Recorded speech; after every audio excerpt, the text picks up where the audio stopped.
Good morning, dear learners. I welcome you all in this 8-week course titled Understanding Literary Genres and Devices. I am Dr. Vishal Singh, Assistant Professor in the Department of English at Vasanta College for Women, Rajghat, Varanasi, admitted to the privileges of Banaras Hindu University. Dear learners, as we are dealing with drama in this week, and this is the fourth lecture of this week, we have already covered what is drama, what are the major types of drama, what was the history and origin of drama, and what was the journey of development of the drama. So, in this session, in lecture 4, we are going to talk about major types of drama. We'll try to cover their characteristics and we'll take few examples of also. So let's have a look over the outline of today's session. We'll deal with why classified dramatic type, what is tragedy, what is modern tragedy, what is comedy, what is tragic comedy, what is melodrama, what is farce. We'll try to discuss each of them one by one and we'll try to understand them. So let's begin the session. What classified dramatic type? How we classify drama? What are the reason behind that? And what are the characteristics on the basis of which we are going to classify drama into different parts, different types? So let's have a look over here. On the basis of form, structure, style. So on the basis of form, writing style, language, use of diction, and even on the basis of audience appeal, there are various forms. Drama has been divided into various types on the basis of these points. Now, what is the motive of categorizing these forms? Why we are categorizing them in different forms?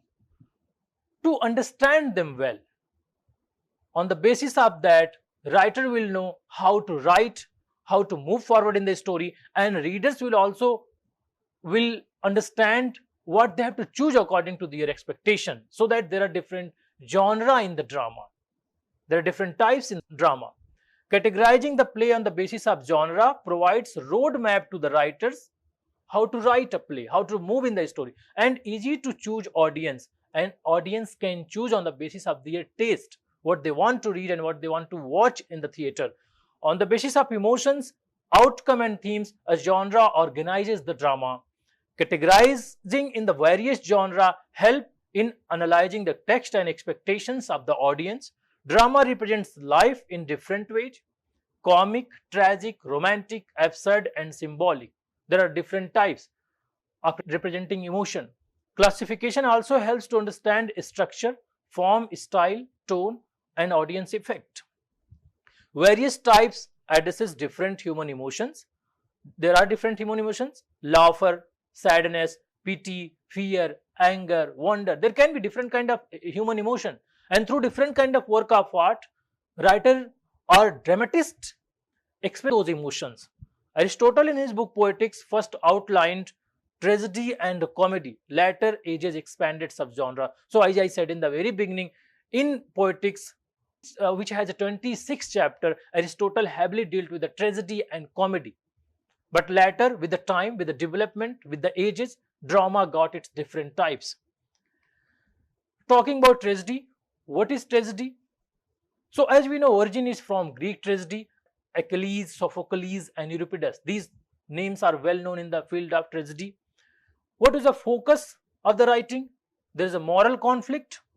There will be a person who will be like a tragic hero, we can say, protagonist, who will be neither very good nor very bad, but he will suffer in the story because of his tragic flaw, because of his hamartia, because of his mistakes.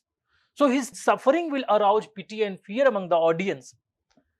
Pity, why? Because audience are feeling that the protagonist is not that much villain or not that much bad as he is suffering. And why fear?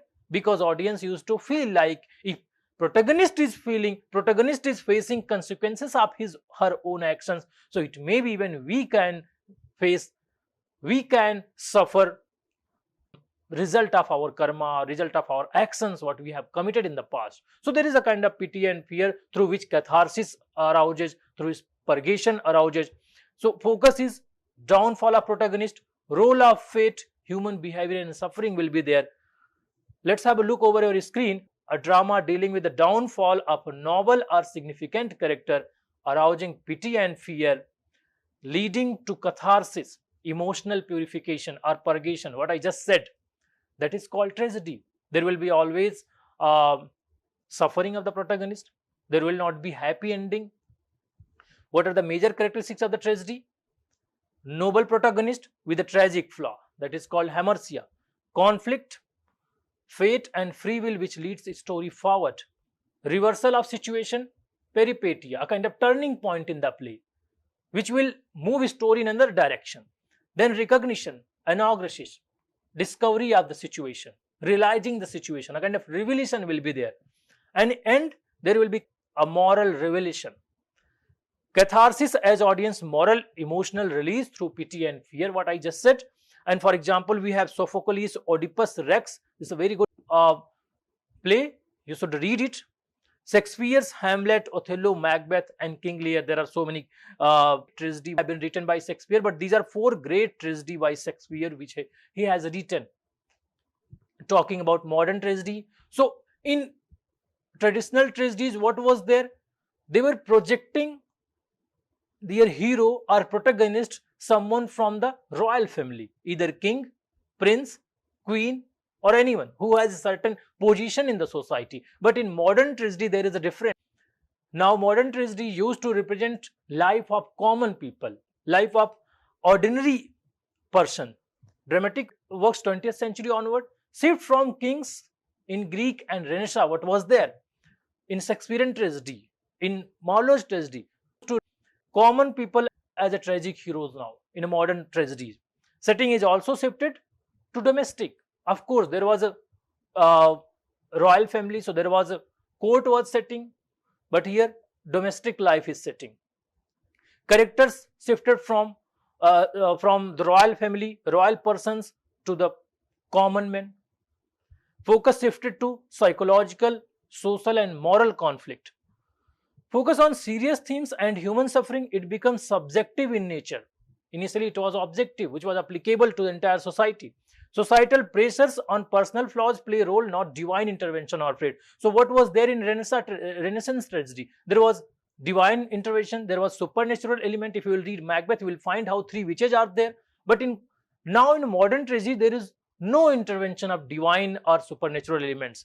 For example, we have Arthur Miller's Death of a Salesman, example of modern tragedy. Then Eugene O'Neill's Long Day's Journey into Night. These are example of modern tragedy. Moving forward about the comedy. So as tragedy has a kind of sad ending, death of protagonist, suffering, but in comedy there is a happy ending. And it used to deal with the laugher, to mock, to satirize, to reveal certain social evils. But there is also purpose to reform society, to bring certain positive change in the society, not just to amuse people, not just to create entertainment, not just for the sake of amusement. So drama, a genre of dramatic performance that uses wit, satire and humor and irony to highlight human folly. What is that? Human folly and social absurdities. Gratifying conclusion, satisfying conclusion, not sad ending. Then restoring social harmony and happy ending at the end. So this is with a light theme. What is the purpose of comedy? To make social commentary and to reveal social voice through laughter and expect positive change, reform in the society. What I said. What are the major features? There is also imitation like tragedy, but tragedy used to imitate serious action or used to imitate action of the high class of people. But in comedy, they used to imitate lower kind of people's action or meaner action of the lower people. People or meaner kind of action. See, imitates action, life of lower class of people or meaner kind of action of upper class of society. There are types of comedy, romantic comedy which deals with the love and romance. There is As You Like It, Much Ado About Nothing. comedy of manners talks about the social behavior. It usually used to satirize middle class of people or even aristocrat people. This used to deal with adultery and extramarital relationship. There are so many things. The Way of the World is best example. And then we have the importance of being earnest. If you will read this play, you will be able to understand what does mean with this word earnest, how significant this word is there in the play, and how foolishly people are using this word, and how foolishly they are getting happy and sad just because of this word. This is a very interesting one. Then farce used to exaggerate situation, especially for humor. There is example of noise off. Then satire always, as I said, it has been used as a tool to expose vice, to expose evil of the society, to bring certain positive change. Corruption through irony mocks hypocrisy. There is example of Walpole, The Importance of Being Earnest, one by Oscar Wilde. So you can read and you can understand what is comedy. Then tragic comedy. Tragic comedy, as I said, begins with a tragic story but ends with a happy ending. For example, you have a Tempest by William Shakespeare. This is a good example of tragic comedy. This is a hybrid form mixing both elements, tragic seriousness and comic relief together, and producing another kind of art, which is lifelike and complex, begin with serious tone but culminates towards happy ending. What are the major features? Shift from sorrow and laughter, ends with hope or moral insight. There is a kind of teaching also. And catastrophe like tragedy but a satisfying conclusion. There is always a satisfying conclusion. Shows the complexity of real life of mankind. Neither it is purely tragic nor comic. It used to mix elements of tragedy and comedy, combines serious theme with humorous relief. So though it start with the serious themes, but there are certain humorous reliefs also to produce a new genre of writing that is known as tragic comedy. Reflects complex reality. Life is neither purely tragic nor purely comic. So we can say what tragic comedy is actually true presentation of the life, because neither life is full of tragedies only nor life is full of comedies only. So there are always mix of these things. Sometime in the life there is sadness, sometimes there is a happiness also. So we used to say tragic comedy is a true representation of the life. For example, we have Shakespeare's The Tempest and The Merchant of Venice, written by William Shakespeare. This is the typo mistake. These are good example of tragic comedy.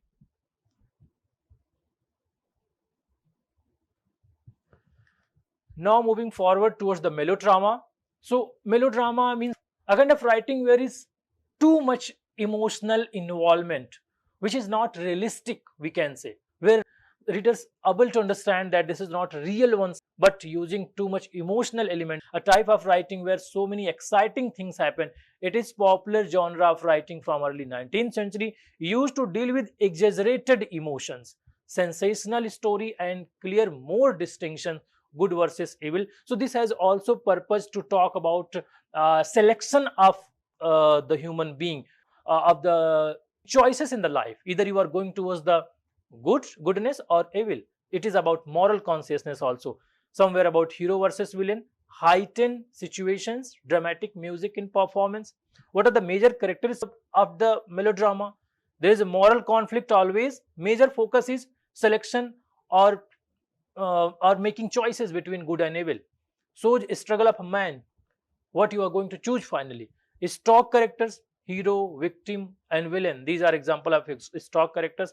Then use of emotion, feeling, music, suspense and spectacle, which is audio visual use to influence audience. For example, we have in 19th century stage plays like East Lynne, Uncle Tom's Cabin and Pygmalion by Jean-Jacques Rousseau. This one is a very important example and this is considered one of the first work in the field of melodrama. I recommend you to read this one. Talking about the farce, a subgenre of comedy which aims to amuse or entertain people. So major purpose of the farce is to amuse people, to entertain people through absurd situations, exaggerated actions, emphasizing physical humor and sometimes even mistaken identities also there. What is aim of farce? To create laughter through ridiculous exaggeration. So sometimes just to create laughter, they used to portray, used to present something ridiculous incident, ridiculous exaggeration, mistaken identity and comic chaos and confusion. Extreme comedy with exaggeration, slapstick an improbable situation. Improbable situation means there is a kind of rapid twist in the plot, in the story. There is a turning point, sudden turning point. Emphasis on creating humor over realistic representation, relies on absurd situations, physical humor, characters often caricatures, not deep personalities, social satire hidden beneath laughter. There is always a kind of moral message. For example, we have A Midsummer Night's Dream by William Shakespeare, The Importance of Being Earnest by Oscar Wilde, and then another example, Ray Coney, Run for Your Wife.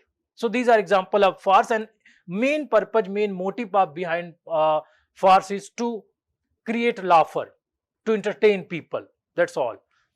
While summarizing this session, we tried to talk about tragedy. Suffering of protagonist leads to catharsis through pity and fear, which is also known as purgation of emotion, purification of emotion. Comedy, though the style seems to create laughter, but motive is bring certain positive change in the society. As I said, always satire has a purpose to reform society. Tragic comedy, it uses both tragedy and comedy together. It start with a tragic story but end with the happy ending. So there is a kind of gratifying conclusion at the end. Melodrama and farce. Melodrama, excessive use of emotion, excessive use of emotional element, but the major focus is selection between good and evil. Choices between good and evil of the protagonist. Conflict of choices. And here, farce, this has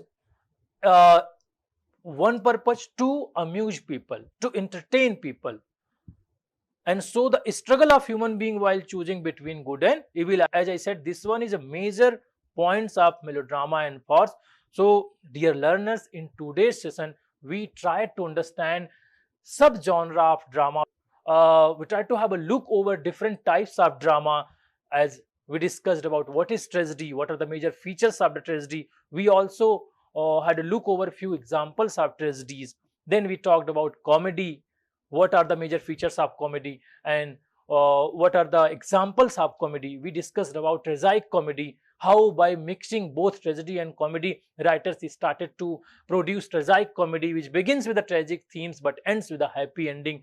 And also we tried to discuss about melodrama and farce, which used to show us conflict of protagonist, dilemma of protagonist in his choice between good and evil. So we tried to have a look over these different types of drama, different genre of drama, and why they have been categorized in different genre, what are the purpose of categorizing them, and how they help to the reader as well as a writer and audience through their categorization. We tried to cover all of these things.